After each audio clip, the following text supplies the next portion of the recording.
friends, this is Sumit and I welcome you on my YouTube channel. So basically in this video we are going to talk about the steps you should follow while lodging your file in Visa 476. So I'm talking about Subclass 476 Skilled Recognized Graduate Visa, which allows recent graduate engineers to live, work or study in Australia up to 18 months. And the condition is you must have completed a degree or higher education from specified institutions within past 2 years and be under 31 years of age. So without wasting my time, let's begin with the steps we should follow while lodging our file. So the first step is to make a passport, because without passport you cannot go further, like you cannot give your IELTS or PT exam, whatever you are prepping. So first step is to make your passport.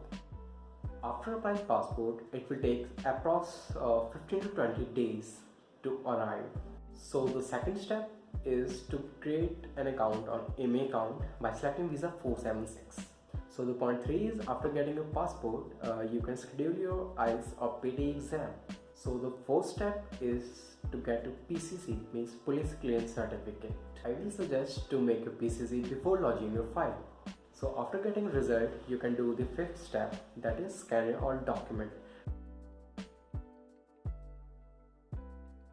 So the sixth step is to update your MA account by uploading or updating these all details on your MA account. After updating all the details on MA account, you will get a HAP ID for your medical examination.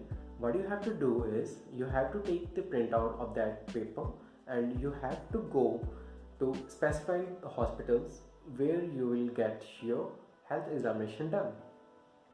I hope I have cleared all the steps for this visa, and I hope that you won't find any difficulty to lodge this file by your own.